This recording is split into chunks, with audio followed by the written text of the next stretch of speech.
Kita mulai dari yang bikin merinding sampai mimpi buruk. Nomor 10, Gloomy Sunday. Lagu asal Hungaria ini punya reputasi gelap banget sampai dijuluki melodi pemutus harapan karena sanggup bikin pendengarnya ngerasa depresi berat. Penciptanya yang bernama Rezo Seres sebenarnya bikin nada ini pas lagi galau parah gara-gara urusan cintanya yang berantakan total sama sang pacar. Kegalauan yang tumpah ke dalam liriknya itu seolah jadi kutukan pas ada cewek bernama Piri yang ditemuin meninggal sambil meluk kertas lirik lagu ini di tangannya. Tragedi ini bikin orang-orang mulai percaya kalau frekuensi nadanya emang bisa narik energi negatif yang kuat banget dari dimensi lain. Mitosnya, kalau kamu berani nyanyiin lagu ini di depan cermin pas tengah malam, bakal ada sosok bayangan hitam yang muncul buat nemenin kesedihan kamu. Kengerian lagu ini makin jadi pembicaraan pas radio Inggris sampai ngelarang lagunya diputar selama puluhan tahun gara-gara dianggap terlalu bahaya buat mental. Soalnya ada kisah cowok namanya Joseph yang kabarnya langsung bertingkah aneh banget abis dengerin lagu ini terus-terusan di dalam rumahnya. Dia ngerasa kayak ada sosok anak kecil yang selalu bisikin lirik lagu itu tepat di telinganya setiap kali musiknya berhenti muter. Rentetan kejadian aneh ini akhirnya bikin para ahli supranatural yakin kalau musik sedih kayak gini tuh sebenarnya undangan terbuka buat makhluk halus. Getaran suaranya dianggap bisa ngebuka gerbang gaib buat entitas yang emang lapar sama energi penderitaan manusia di dunia nyata. Jadi kalau kamu iseng dengerin ini terus ngerasa ada yang nawasin di pojok kamar, mungkin itu emang beneran ada tamu tak diundang yang datang.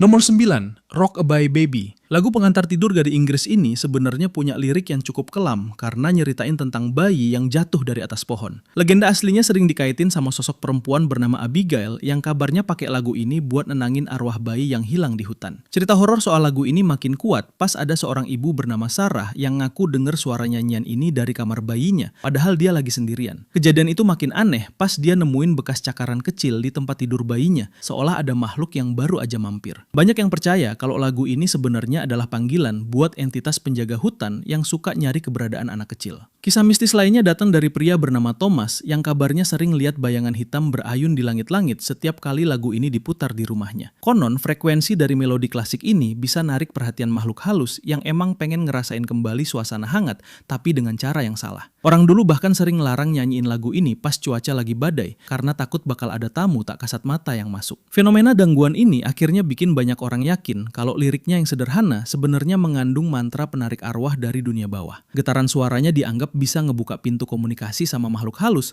bagi siapapun yang nggak sengaja nyanyiin dengan nada yang pas. Jadi kalau kamu denger ada suara yang ikut nyautin lirik lagu ini pas lagi sendirian, mendingan kamu langsung berhenti dan jangan pernah noleh ke belakang. Dan kalian yang punya banyak masalah dengan orang toksik, kita buatin kalian 25 resep menghadapi orang toksik biar kalian hidup dengan tenang. Pahami dan sadari, biar kalian gak dibikin gila sama mereka. Klik link di deskripsi atau di bio karena kita buka aksesnya sampai minggu depan.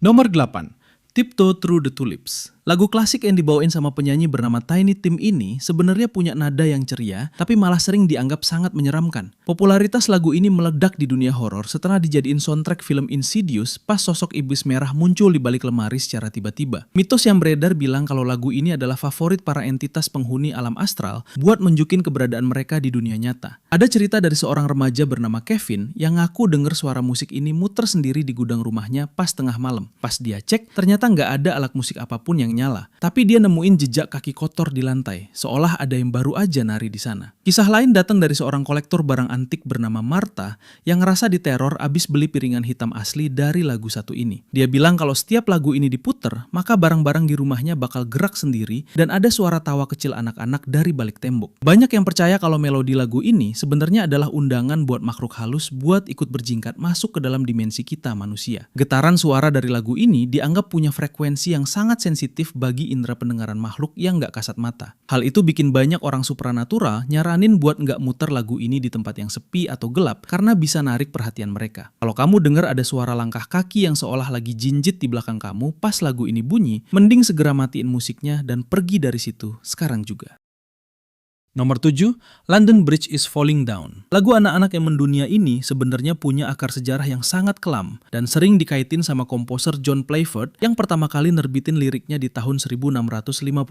Di balik iramanya yang riang, ada teori mengerikan bernama immurement, yaitu praktik kuno mubur orang hidup-hidup di dalam fondasi jembatan. Berangkat dari tradisi tumbal manusia itu, banyak orang sering ngelaporin penampakan anak-anak kecil yang lari-larian di sekitar jembatan London pas malam hari. Sosok mereka kabarnya terlihat pucat dan sering hilang tiba-tiba di balik pilar jembatan yang paling besar. Kengerian ini makin diperkuat sama mitos soal The Watcher, yaitu arwah anak kecil yang sengaja dikorbanin buat jadi penjaga abadi struktur bangunan tersebut. Siapapun yang berani nyanyiin lagu ini tepat di tengah jembatan pas jam 2 pagi, dipercaya bakal ngerasain suhu udara yang turun drastis secara mendadak. Setiap bait lirik My Fair Lady di lagu ini pun diyakini merujuk pada sosok perempuan bangsawan yang juga pernah jadi korban persembahan di masa lalu. Frekuensi nadanya dianggap sebagai frekuensi pemanggil arwah-arwah yang terjebak di dalam beton dan semen bangunan tua. Kalau kamu lagi jalan sendirian di tempat sunyi dan denger melodi ini keputar dari arah yang gak jelas, mending cepetin langkah dan jangan sekali-kali coba nyautin nyanyiannya. Nomor 6. Sator Arpo Tenet Opera Rotas. Kalimat misterius ini sebenarnya adalah Sator Square, sebuah teka-teki kata Latin kuno dari zaman Pompei yang sering dianggap sebagai mantra pemanggil kekuatan gelap. Walaupun nggak ada nama pencipta tunggalnya, para alkemis abad pertengahan percaya kalau susunan huruf ini bisa memutarbalikkan waktu bagi siapapun yang membacanya berulang kali. Ada catatan kuno soal seorang pendeta yang mencoba ngebakar papan bertuliskan mantra ini. Tapi anehnya, api itu malah berbalik ngebakar dirinya sendiri tanpa menyentuh papan tersebut sedikit pun. Kejadian aneh itu bikin para praktisi okultisme yakin kalau Sator Square adalah gerbang buat manggil entitas yang udah lama tertidur di bawah tanah. Kenerian makin berkembang pas ada laporan sekelompok peneliti yang ngerasa waktu di sekitar mereka seolah berhenti berputar setelah nemuin simbol ini di sebuah ruang bawah tanah. Mereka ngaku dengar suara gumaman ribuan orang yang ngebacain mantra itu secara bersamaan. Padahal ruangan tersebut benar-benar kosong dan kedap suara. Getaran dari kata-kata Latin ini dianggap punya frekuensi sangat berat yang bisa ngerusak logika manusia kalau dipikirin terlalu dalam. Para ahli supranatural sering memperingatkan kalau mantra ini punya nyawanya sendiri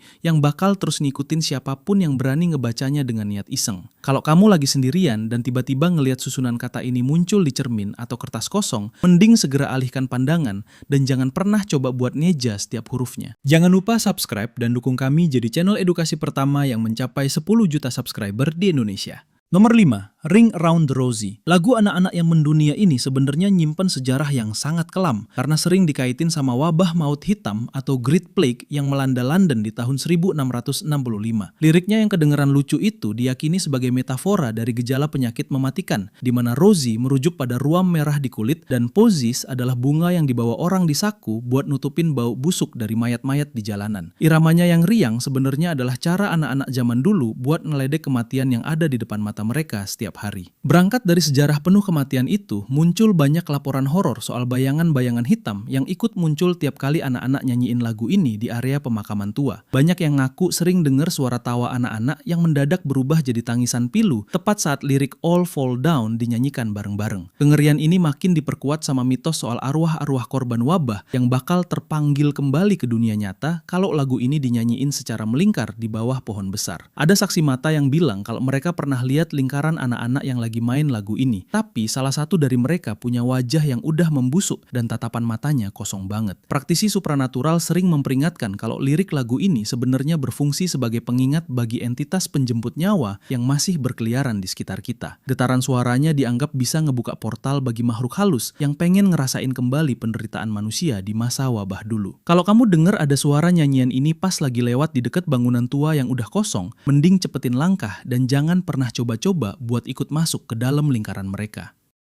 Nomor 4, Boneka Abdi. Lagu daerah asal Jawa Barat ini sebenarnya punya lirik asli dalam bahasa Jerman dan sering dikaitin sama sosok Risa Saraswati yang mempopulerkannya lewat kisah persahabatannya sama arwah anak-anak Belanda. Melodinya yang mendayu-dayu ternyata diambil dari lagu rakyat Jerman berjudul Hähnchen Klein. Di Indonesia, lagu ini jadi sangat mencekam karena diyakini sebagai lagu panggilan khusus buat arwah-arwah anak kecil keturunan Belanda kayak Peter dan teman-temannya yang masih terjebak di dunia ini. Kekuatan mistis dari lagu ini memicu banyak cerita horor tentang orang-orang yang ngerasa diikuti sosok anak kecil setelah nggak sengaja muter lagunya di malam Jumat. Ada kisah dari seorang mahasiswa yang nekat nyanyiin lagu ini di dalam rumah tua dan langsung denger suara larian kecil di atas langit-langit kamarnya. Kejadian itu makin aneh pas dia nemuin jejak kaki kecil berlumpur di atas tempat tidurnya, padahal nggak ada anak kecil sama sekali di lingkungan rumah itu. Mitosnya pun makin berkembang pas banyak praktisi okultisme bilang kalau lagu ini adalah cara tercepat buat ngebuka komunikasi sama entitas gaib. Konon, kalau kamu berani nyanyiin lagu ini di depan boneka tua sambil nyalain lilin, boneka itu bakal bergerak sendiri, seolah ada nyawa yang baru aja masuk ke dalamnya. Hal ini bikin lagu Boneka Abdi jadi sangat dihindari buat dinyanyiin secara iseng, terutama kalau kamu nggak punya perlindungan dari gangguan mereka. Getaran dari melodi ini dianggap punya frekuensi yang sangat sensitif bagi indera pendengaran makhluk yang udah lama meninggal tapi masih punya urusan yang belum selesai. Para ahli supranatural sering nyaranin buat nggak muter lagu ini di tempat yang punya sejarah kolonial karena bisa memicu aktivitas poltergeist yang sangat hebat. Kalau kamu ngerasa ada suara anak kecil yang ikut nyautin lirik Abdi Teh Ayeuna pas lagi sendirian, mending kamu segera diem dan jangan pernah nengok ke arah jendela.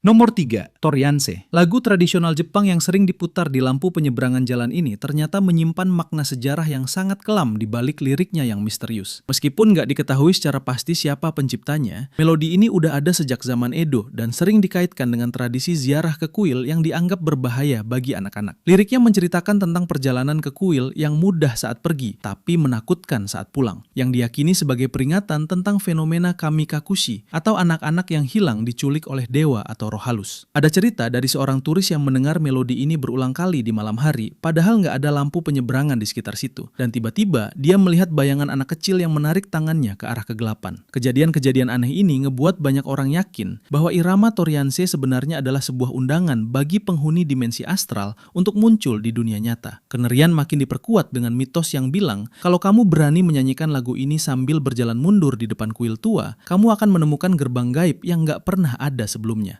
Beberapa orang yang mencoba tantangan ini mengaku mendengar suara bisikan yang menyuruh mereka untuk jangan menoleh ke belakang agar nggak terjebak selamanya di sana. Getaran dari nada-nada tradisional ini dianggap memiliki frekuensi yang sangat sensitif untuk membuka portal antara dunia manusia dan dunia arwah. Para praktisi supranatural sering memperingatkan bahwa lirik lagu ini sebenarnya mengandung kode bagi para penjaga gerbang gaib agar membiarkan entitas tertentu masuk ke wilayah manusia. Kalau kamu lagi jalan sendirian dan tiba-tiba mendengar melodi ini berputar sayup-sayup dari kejauhan, mending kamu segera pergi dan jangan pernah sesekali mencoba mencari tahu dari mana sumber suaranya. Nomor 2, Nina Bobo. Lagu pengantar tidur paling legendaris di Indonesia ini sebenarnya punya akar sejarah yang sedih karena berkaitan sama sosok anak kecil bernama Helenina Mustika van Rooijnek. Ibunya yang orang Indonesia sering banget nyanyiin melodi ini buat nenangin Helenina yang selalu nangis gara-gara menderita penyakit saraf parah di masa kolonial Belanda. Setelah Helenina meninggal di usia yang masih sangat muda, kabarnya sang ibu tetap terus nyanyiin lagu ini di kamarnya yang kosong sampai akhirnya dia sendiri ikut meninggal dunia. Berangkat dari kisah tragis keluarga van Rooijnek itu, banyak orang mulai ngelaporin gangguan mistis kalau lagu ini dinyanyiin di bangunan-bangunan tua peninggalan Belanda. Sosok anak kecil pucat sering kelihatan muncul di balik jendela atau di sudut kamar pas melodi ini terdengar sayup-sayup dari kejauhan. Kengerian ini makin diperkuat sama kepercayaan masyarakat kalau lirik Nina Bobo sebenarnya adalah cara buat menidurkan arwah yang ngasih penasaran. Ada mitos yang bilang kalau kamu nyanyiin lagu ini sambil manggil nama orang yang udah meninggal, arwahnya bakal datang dan nemenin kamu sepanjang malam. Setiap bait lirik kalau tidak bobo digigit nyamuk pun sering diartikan sebagai peringatan halus bagi mereka yang ada di dunia lain. Frekuensi nadanya dianggap sebagai frekuensi yang bisa ngebuka ingatan kelam dari masa lalu yang belum terselesaikan. Kalau kamu lagi sendirian di tempat sunyi dan denger melodi ini keputer dari arah yang gak jelas, mending cepetin langkah dan jangan sekali-kali coba buat nyautin nyanyiannya. Nomor 1, Kagome. Lagu rakyat Jepang atau Warabe Uta ini sebenarnya udah ada dari zaman Edo dan isinya penuh teka-teki yang bikin para ahli sejarah sampai sekarang masih berantem nyari arti aslinya. Nama Kagome itu artinya pola lubang di keranjang anyaman, tapi banyak yang bilang ini metafora buat orang yang lagi dikurung atau dapat nasib sial. Liriknya yang nanya, kapan si burung dalam sangkar bisa keluar, itu sebenarnya nggambarin perasaan depresi atau terjepit dalam situasi yang gak ada jalan keluarnya. Mirip kayak tawanan yang nunggu waktu eksekusi. Berangkat dari makna simbolis yang gelap itu, muncul teori kalau lagu ini sebenarnya kode buat peristiwa berdarah di masa lalu, kayak perebutan harta atau pengkhianatan di keluarga bangsawan. Baris terakhir yang nanya, siapa yang ada tepat di belakangmu, itu bukan cuma buat nakut-nakutin pas main, tapi peringatan nyata kalau di dunia ini pengkhianat bisa ada di mana aja, bahkan tepat di belakang punggung kamu. Kengerian aslinya tuh justru karena lagu ini sering dikaitin sama tanah-tanah bekas tempat eksekusi atau kuburan kuno yang sekarang udah jadi bangunan modern. Masyarakat di sana percaya kalau kamu nyanyiin lagu ini di tempat yang punya sejarah kelam, frekuensi suaranya bisa narik perhatian energi negatif yang masih nyangkut di situ. Setiap baitnya sengaja dibuat gantung biar yang denger ngerasa gelisah dan waspada sama sekelilingnya. Para ahli budaya bilang kalau lagu ini adalah cara orang zaman dulu buat ngajarin anak-anak tentang rasa takut sama hal yang gak kelihatan. Jadi kalau kamu lagi jalan sendirian dan tiba-tiba denger melodi ini sayup-sayup, itu sebenarnya alarm buat insting kamu kalau ada bahaya yang lagi ngintip dari balik bayangan.